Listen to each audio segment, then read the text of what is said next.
sure I'm not recording here.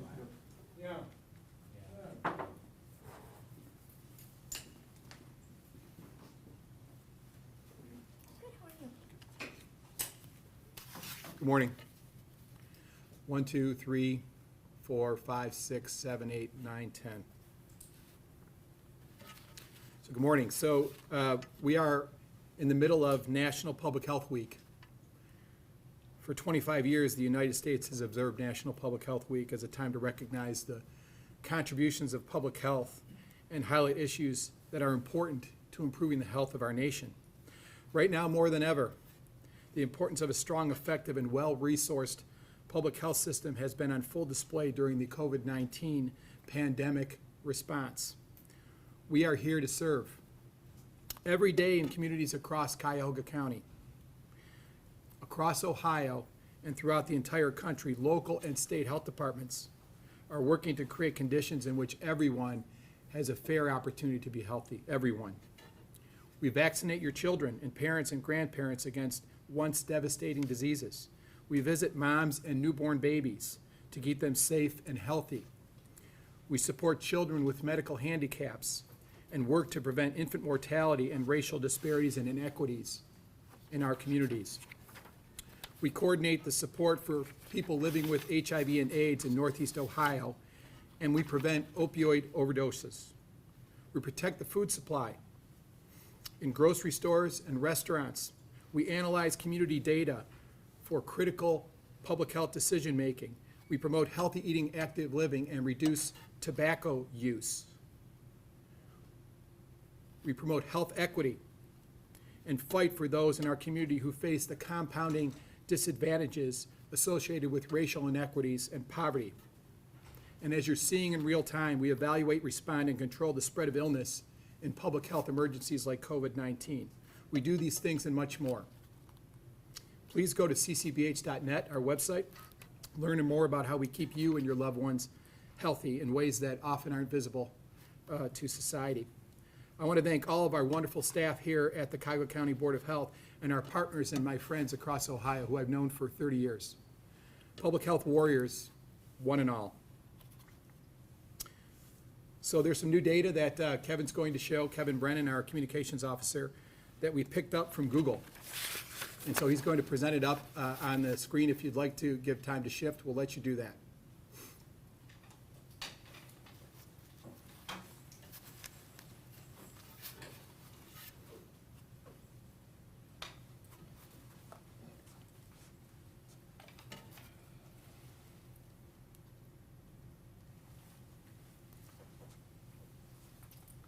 So Google's launched a new website that uses anonymous local data collected from users of Google products and services to show the level of social distancing taking place in various locations.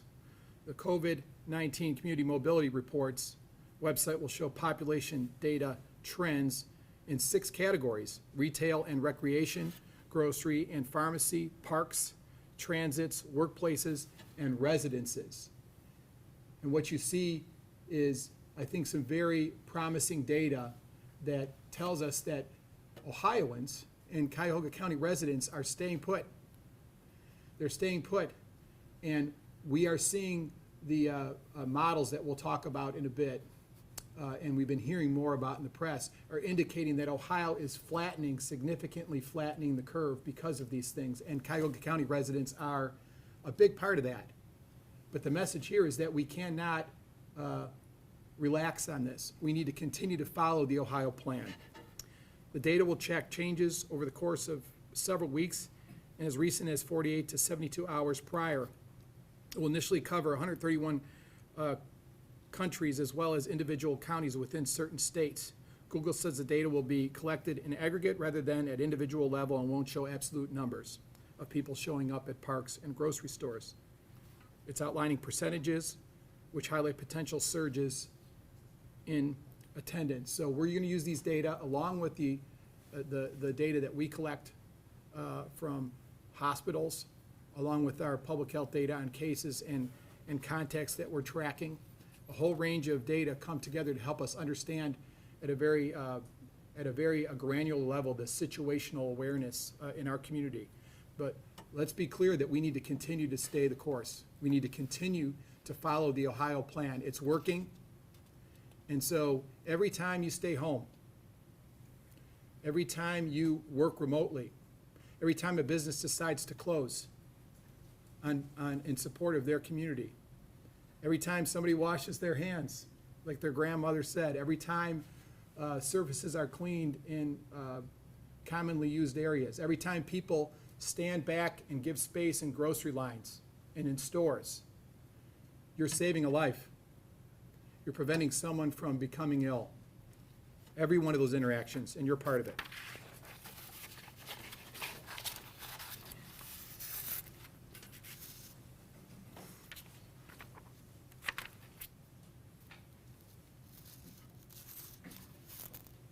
And so we appreciate your participation and thank you for being part of the solution. But let's continue this. I know the weather is getting warm and people are getting a bit antsy, getting some cabin fever. But we need to stay and avoid those interactions because we can see in real time the benefits of what we're doing and the lives that are being saved. It translates into real people, people we know and people we don't know, people we care about, and the people in the community that often are invisible and ignored that we're here to support. So there are some recent reports around closure of local business that you heard about. We've had our first instance where a business was closed based on a state order regarding whether the business was essential or non-essential. So there is now a review board at the state level where there may be differences of opinion about whether an agency should stay open, whether they're essential. And Common Pleas Judge Brendan Sheehan granted a temporary restraining order closing a business, determining that by staying open, the business created an unnecessary risk of spreading COVID-19. Please understand that our intention is not to take on any one business or owner. This is about the collective.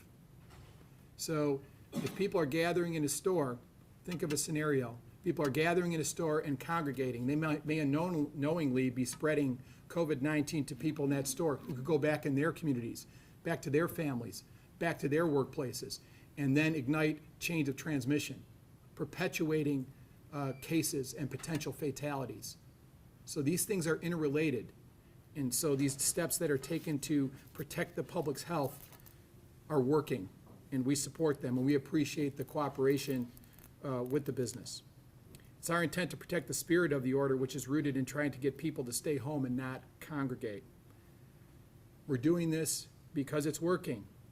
Each day, we get more information and greater clarification on the extent of these orders. We have 88 counties in Ohio, and we're doing the best we can, dealing with hundreds and hundreds of calls on a daily basis in our call center, try and work through these issues around essential services. And our folks are working hard every day to try and err on the side of caution, and we appreciate businesses doing the same thing. This is a huge disruption, and we appreciate their support for the public health of our community. So we're seeing discussion about more and more people when they're out in public places wearing masks. Here at the Board of Health, all the staff will be wearing in public. We have guidance now we're developing around cloth masks for our staff in public, and that is a step that we're taking. We don't want to use surgical masks and N95s because they need to be left for EMS. They need to be made available for our hospital workers, other healthcare workers, long-term care facilities that need them most. And so we're starting to see more and more people wear them. If you've been out at grocery stores and in the community, you'll notice that. And so it is our intent to remind people that this is not a substitute for social distancing, that these cloth masks are meant to protect us from potentially exposing others unknowingly, and that social distancing in coordination with the whole range of these things that we're doing now around preventing mass gatherings and remote work, et cetera, all work in concert. Not one thing, but all these things together work to prevent cases of COVID-19 and fatalities. So it's important, I think, that people recognize this as we work through these issues. So I think in wrapping up, we are encouraged by what we're seeing here in Ohio. We are encouraged by the fact that we are flattening the curve substantially. But that encouragement needs to strengthen our resolve to follow the Ohio plan, because that will be our way to demonstrating to the nation that Ohio did things right, that Governor DeWine and Dr. Acton led us down the right path, and we know that to be true. So with that, I would like to hand things over to Dr. Gully. Thank you, Terry. Good morning. Thank you all for being here and for continuing to provide important information to the community as this continues to evolve. I'd like to start this morning by thanking a few groups that I haven't yet mentioned.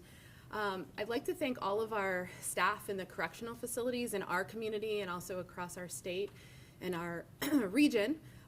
Those folks work really hard in their regular jobs to ensure that people who are in our correctional facilities are cared for, but also I want to recognize that this presents also a risk to them as well, just as it does to our first responders and our hospital staff and all the other essential employees in lots of different sectors that are working. And so we want to thank you for your service. We want to thank you for all the work that you've been doing. And I can tell you that in our community, we have these proactive plans that have been in place for quite some time, and we had lots of discussion prior to there being any cases in any correctional facilities about how to keep everyone safe. And I think that you're seeing prevention in action in those facilities, and I just really wanted to recognize all the staff who are working so hard to make sure that everyone that's in those buildings is safe.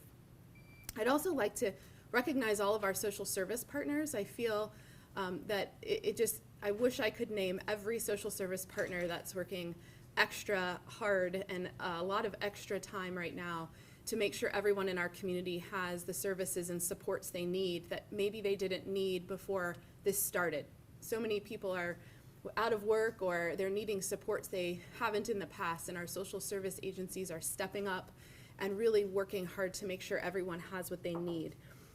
Lots of people in child and family services, people providing frontline nutritional support, lots of people working in domestic violence and resources there, a lot of our behavioral health colleagues. So I just want to thank you all. I wish I could name you all individually, but please know that those of us here at the Board of Health, we see you, we really appreciate you, we're your partner in this, and please let us know how we can help you continue to do your work better.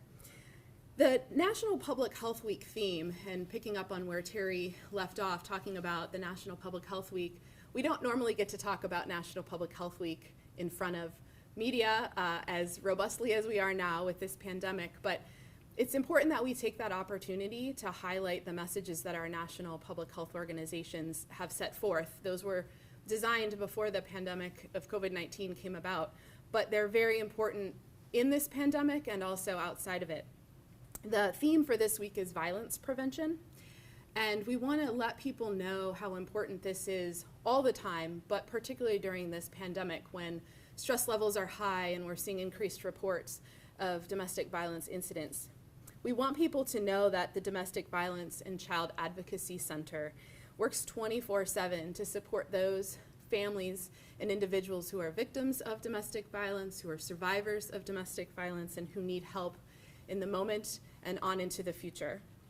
The center envisions a community in which all people enjoy lives free from violence and abuse, and they feel safe and secure in their relationships. They are here to help around the clock, and they can be reached at 216-391-HELP. Thank you for all you do for our community, and we really want to continue to partner with you now and on to the future. So as I do every day when I present data, I'll remind you that I'll present more robust data on Friday, and we are doing a lot of analysis this week to better understand our race and ethnicity data, the completeness of that, and also the breakdowns of that so that we can help highlight issues around inequities and disparities.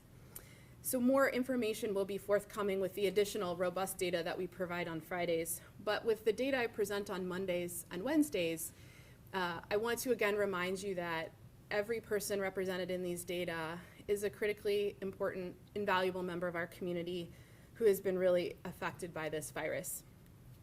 Today's lab-confirmed cases for the Cuyahoga County Board of Health jurisdiction are 647. The age range of those cases remains at 1 week of age to 101 years of age. And the range of illness onset dates is February 29th to April 4th. We now have 20 deaths in our jurisdiction, and the age of those deaths, the range, is 55 to 93. The range of death dates is March 20th to April 7th. I'd like to then also now move on to talking a little bit about models. So when we present these data to you Monday, Wednesday, and then on Friday when we present our EPI curve as well as our map and now other demographic data, that's all epidemiologic data that's been collected in the past. And so what we try to do with those data is really understand what's happening in real time, and we try to analyze those as quickly as we can to understand what's happening and how much more we need to do. And are public health interventions working? Where is our hospital surge capacity? All those things are things we're doing in the moment. But there's another piece of data, which is taking all of that and fitting it into mathematical models, computerized models, to understand the future. And that's really important in this pandemic for so many reasons. We'd all love to get back to our lives as soon as possible. We'd love our economy to be back to where it was. People long to get back to work, right? But we don't know exactly when it's safe to do that. And so you're seeing a lot of models presented, either at the state level, now at the local level, or nationally or internationally. And those are trying to help us understand the situation and the timeline. But every future prediction can only be made with some assumptions, some things built into that mathematical model that help us understand what might happen in the future. So all of these models have limitations, but we're trying to understand them to best give you information about how long is this going to be?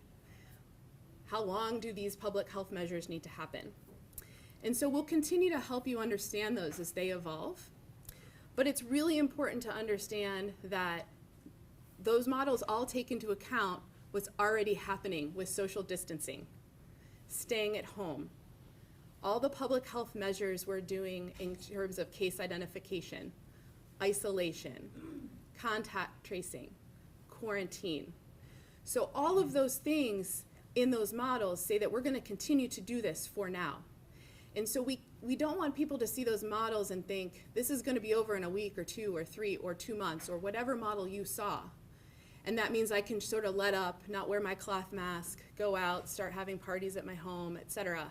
Please, please, please adhere to the social distancing, the stay-at-home orders. Every single act you take as an individual is saving somebody else from getting infected now. And that could be your family, it could be your friend, it could be your neighbor, it could be a stranger. So please don't let up. Please stay adherent to these recommendations. We too would love everything to come back to normal as soon as possible. But if we do that too quickly, we will have a resurgence of infections, and we can't afford that for anyone in our community. So we want to leave you this morning with just that notice that yes, we're really trying to understand our data. We're trying to understand these models.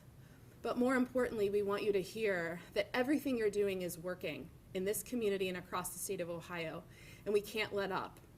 We will let you know when it's safe to do so, and we're following the Ohio playbook, and I know our state officials are eager to help all of us understand that timeline, but the time is not yet now to pull back on those measures. So with that, we will take some questions. Marlene. Good morning, Dr. Gillette. Good morning. I appreciate your comments on the models, everything, because as you just said, there's a bunch of them out there now, which can lead to some confusion for people.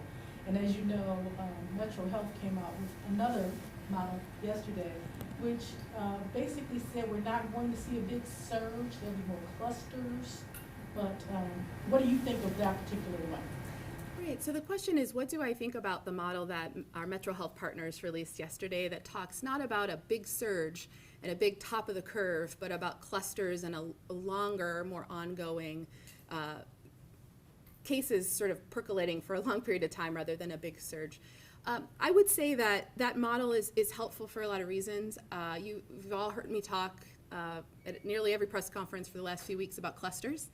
What clusters are is anytime we identify a case, and this is why our case identification and isolation are so important. We've done nearly 600 case interviews with lab-confirmed cases, and those folks help us understand the pattern of their movement, their work exposures, their personal exposures, and then we talk to their contacts, and that helps us identify clusters where we know that people have been exposed and then become sick. And so that is consistent with what we're seeing across the community, that there are clusters of people who are positive and we can trace them to each other.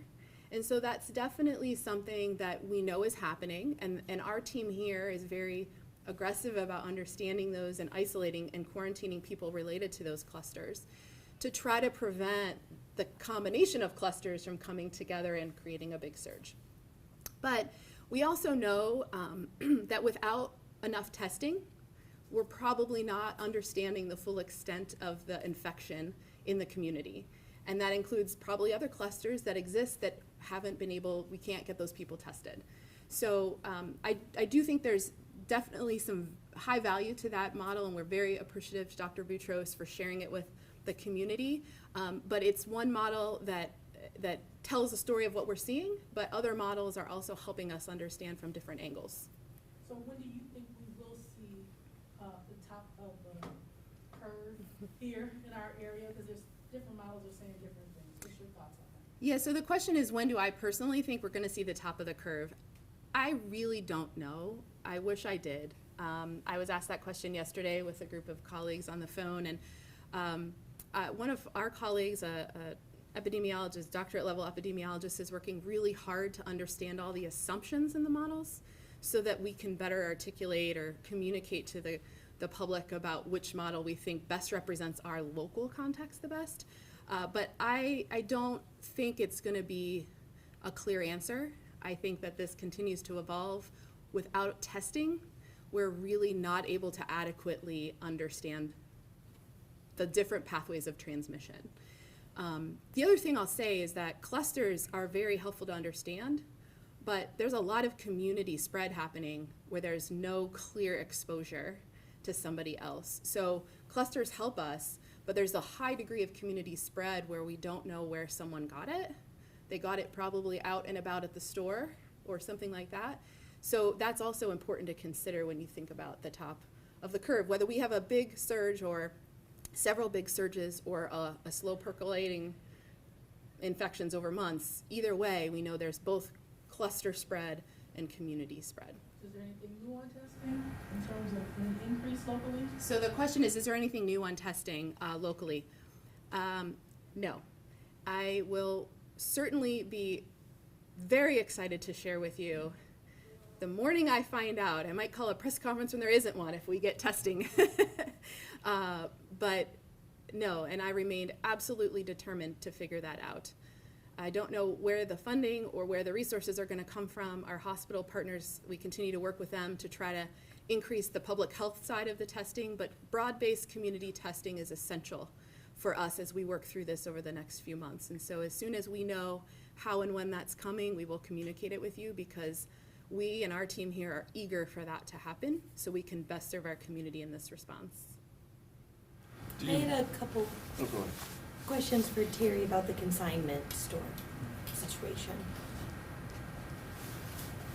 So I'm wondering a little bit about what the Board of Health's interaction with the consignment store was leading up to you guys seeking this order through the courts. And I'm also wondering, are you seeing, I mean, you're working with these businesses and talking to them before you're escalating it to that level. Are you having back and forth conversations with other stores that seem to be pushing back against your guys' recommendations? And are you preparing to file other restraining orders for other businesses in Cuyahoga County? Right, I guess the according to the best way to, so the question is, the consignment store in question where there was an order, restraining order on operation. What was the interaction like with the health department leading up to the order? Are there others that you're working with in the community? What is this general status? So I think that's the general question. So I would say that we have been, along with our business community, learning together about the what the guidance from the state and the governor's orders mean. And so that has required a lot of granular related work to make these individual assessments and to talk with our legal counsel and our partners across the state. We have an ongoing relationship with health departments across Ohio, and so we've had conversations with our colleagues at the Ohio Department of Health and across this region where we have a business or a line of business, and making determinations on whether or not they're considered essential. And so 88 counties means all of us are taking a look at this, trying to use the best information we have, and there are going to be inevitably some differences of opinion. And so I think that's the idea of now having this statewide board to make that determination. So in every case, we are, dispassionately making assessments with businesses. And I think people are sincere about their reasons for feeling that they qualify. And in the same way that we're sincere about trying to work through the governor's order with the real goal of getting folks, to the degree possible, to err on the side of caution and to not allow spaces, if it's not essential, to not allow spaces where people can congregate for the reasons that we described earlier. So my sense is that, the hundreds and hundreds and hundreds of calls that we're getting on a daily basis are sometimes people from businesses that are asking about whether they're essential. Sometimes they are employees that are asking, should this business be open? And so we're seeing now that I believe people are trying to do the right thing. I think that is a default for our community. But where there are differences of opinion and where those differences are sustained, we will seek legal support to make the right decisions to err on the side of caution. But I wouldn't expect this to be the last one, potentially. I think people will learn, and when you have decisions from the state board that will be looking at these differences, and when you have rulings at the county level, they will influence policy at the state level and create clarity that we're all seeking, even as we don't have perfect clarity in the guidance from the state. So this is it's an evolving process, and there will be some ambiguity, and we're comfortable with that. We have to be comfortable with that, whether it's here in Cuyahoga or it's in Lake or it's downstate in Meigs County. We are all working through these issues, and we're committed to do that.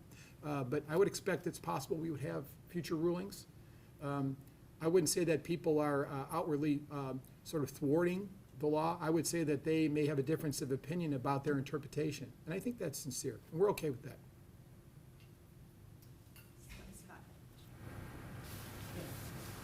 So Metro Health's model had kind of those waves.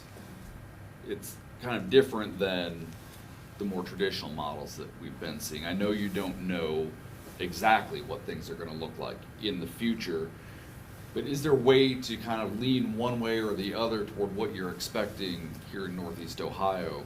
Should we prepare more for the Metro Health model or more for some of those more traditional kind of bell curve models? So Scott's question is the Metro Health model has some up and down over a longer period of time as opposed to some of the other models that have the big epi curve that reaches a peak and then flattens out. And what do we think here locally about those two models and which one should we prepare for? And I would say both.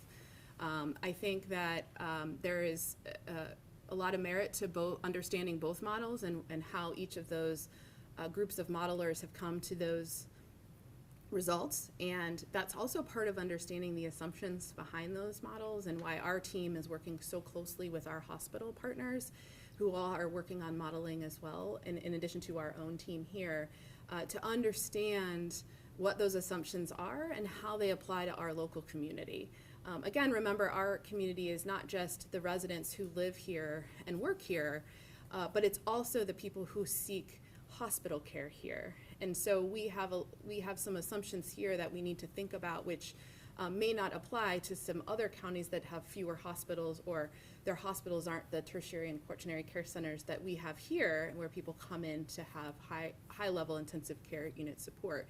So for us, I think that this is not going to be a big surge and then over.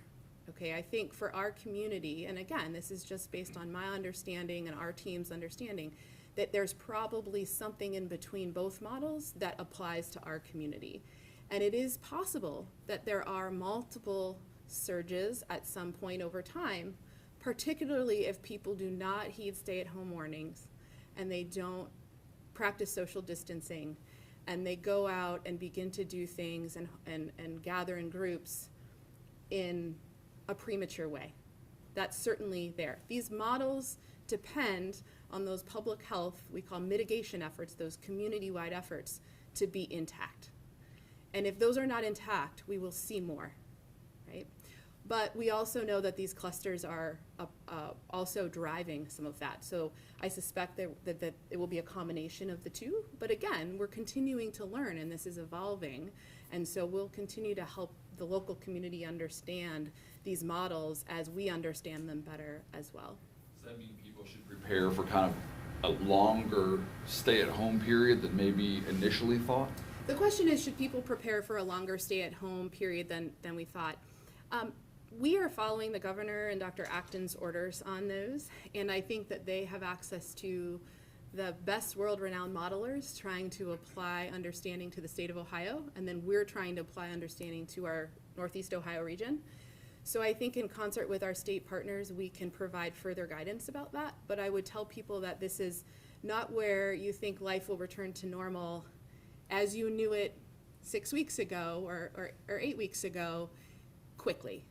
And I would love to be able to give you a date or a very specified timeline, but I think that would be reckless and not appropriate right now, given the constantly evolving nature of this and the fact that we don't have widespread testing. I know I continue to come back to that narrative, but that is really important because if we don't understand how much infection's in the community right now, it's really hard for us to give a timeline prediction on when we can begin to pull back these mitigation efforts. So this is about balancing safety and transmission of this virus and minimizing loss of life with returning to the economic vitality that our community needs and to life as we all know it as individuals and as neighbors. And that's a tension that none of us ever wanted to have to grapple with, but it's one that we feel that we're going to continue to do using evidence and data. I have a question about health disparities. Oh, I'm sorry. No, I appreciate it, but thank you. I know you said that you're collecting more data and that you'll have more to say on Friday. But I'm wondering what you're thinking about what you're seeing in other cities because Cleveland is not unlike some of the other large metros where we've seen some data come out about African American community in particular being affected. What do you think about what you're seeing in other large metros and what we might expect here? So Marlene's question is, what do I think about what I'm seeing in other large metropolitan areas that have a racial and ethnic demographic breakdown that is similar to our community here in Greater Cleveland? So from the very beginning of this pandemic, we have been collecting robust data. All of the things that we collect when we do case interviews are included in a form from the Centers for Disease Control as well as the Ohio Department of Health, and we've made all of those forms available on our website so that you can see what data we're collecting. We've been aggressive about collecting race and ethnicity data among other types of data because in our community we know that there has been a historical, very unfortunate legacy of racism, of structural racism, and of our communities of color having an experience quite different from others. And that has led to differences in life expectancy before this pandemic. It has led to differences in the burden of chronic disease and other issues. And those disparities and those inequities carry into a pandemic. Anytime there's an emerging infectious disease, there are always populations who are most vulnerable. And those populations tend to be populations who have been subjected to injustices over a long period of time. And we know that this virus affects everyone, but people who have chronic diseases and people who have issues with their health are at higher risk for dying from this disease and also having complications from this disease. And so we know certain communities have higher proportions of differences in health. And so we're going to dive into that and provide a lot more context for you on Friday. I want to ensure that all viewers understand this issue very deeply, but I think what we're seeing in other communities is what we've been describing here in Greater Cleveland for the last few years around the impact of redlining, of structural racism, of implicit bias, all affecting our communities of color in unjust and unacceptable ways. And so we commit to you here at the Board of Health that we will do everything we possibly can on the public health side and in conjunction with our hospital partners to ensure everyone in this community has the opportunity to survive this pandemic, and then on the back end of this, to continue to address the inequities that existed in our community due to race and racism prior to this pandemic. And I know other communities and our public health partners across the country and in other parts of Ohio are also in that work before this pandemic, but I think you're seeing this play out with the pandemic layered on those inequities. And we've got to have a conversation, a very honest conversation about that, continuing in this community, but as a nation as well. Take one more question. Yeah, this is for Director, although Dr. you're welcome to answer it as well. Regarding that chart that Kevin had pulled up, we saw retail recreation was down, but apparently like parks were up. If you can interpret that, first of all, what's the baseline? Who is that being compared against? I know it's the county. Is it statewide, or is it, I know it's Google data. Yeah. And then what does that mean with the pluses? I'm assuming that means that those are areas that we are not doing as well. We'd have to pull the model back up if we could, please. Thank you. Thank you. All right, so the model up there shows in some cases, remember, as you say, Vic, this is Google data.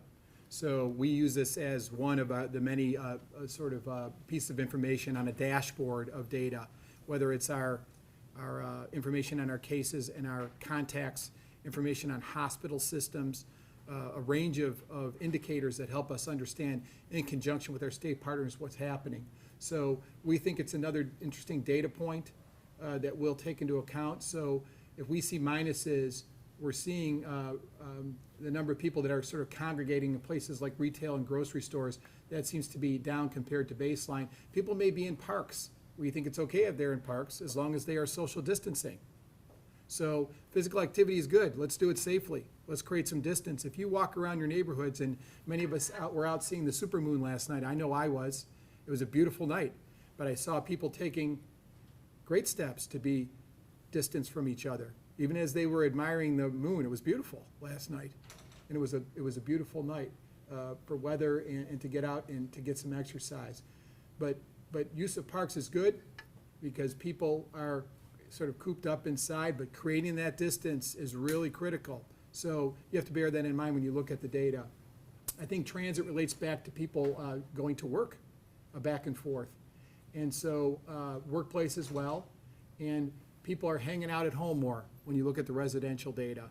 I think that that's also good. There's some data from the New York Times that Dr. Gullett and I had talked about earlier, where based on some use of Wi-Fi, indications that the Midwest, I think the caption from the Times was that the Great Lakes states are crushing it on flattening the curve, not just flattening it, but crushing it. And that's, again, we are heartened by that. But it does not mean we should pack up and dust our hands off and say we've completed the job. We have great faith in the leadership of the governor and Dr. Acton across the state. And if we follow that, we can all take pride. And at the end of the day, using data like this to help us understand where we are and where Cuyahoga County stands, and these data are available across the state and across the country. I think, frankly, across the world, there's data made available through a range of sites and a range of those processing these types of data. But we take all these together, and including the range of models that Dr. Gullett discussed, and we try to basically determine if there are any themes. And the theme here is that Ohio is doing the right things, that Ohio is providing leadership for, I think, the nation. And what we have here in the takeaway messages, I personally don't think will be the same at the end of this. I know that in 30 years in public health, I've never seen anything like this. Having lived through anthrax and smallpox after 9/11 in our response, H1N1 in 2009, Ebola in 2014, I've never seen anything like this. And so I don't think we should be the same. that we've all been touched by this, personally, professionally. We've seen a lot of heartbreak in the past few weeks.